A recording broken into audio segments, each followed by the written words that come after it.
Hello guys এই যে আমার বৌদি তাই না একদিন আচার বানাইছিল বড়ির আচার বানাইছিল আমি কমেন্ট করছিলাম যে আমরা খাবাইও আজকে বৌদির বাড়িতে আমি আইছি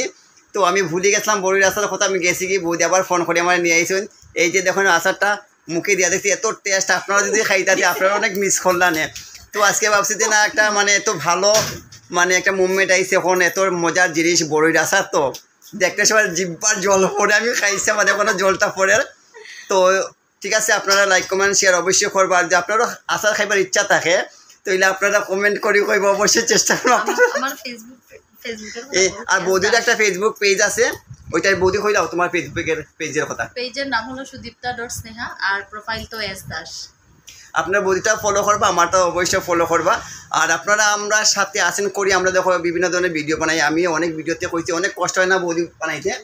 অনেক কষ্ট হয় কিন্তু কাজের মাধ্যমে বানানোটা সম্ভব হয় না তবু আমরা বানাই আপনারা দেখেন করিয়া আর আপনারা দেখেন করি আমরা মনে উৎসাহ থাকে আপনারা ভালো ভালো কমেন্টও আপনারা করেন আনন্দ লাগে কিন্তু সত্যি আপনারা ভালো থাকেন সুস্থ থাকেন সবসময় আমি কই কারণ আপনারা যদি ভালো না থাকেন তো ভিডিও খেয়ে দেখতো তাই না বৌদি আমি সবসময় কই যে আপনারা ভালো থাকেন সুস্থ থাকুন আর আমরা ভিডিওটা দেখুন লাইক কমেন্ট শেয়ার অবশ্যই আপনারা করবা ঠিক আছে পরবর্তী সময় একটা ভিডিও নিয়ে আইমু আজকাল এই ভিডিওটা রাখি আমি বড়ির আচারটাকে খাওয়াটা শেষ করি কেন আমার আর সম্ভব অন্য দ্বারা নিজে বড়ির সামনে রাখি ঠিক আছে আপনারা ভালো থাকুন নমস্কার টাটা।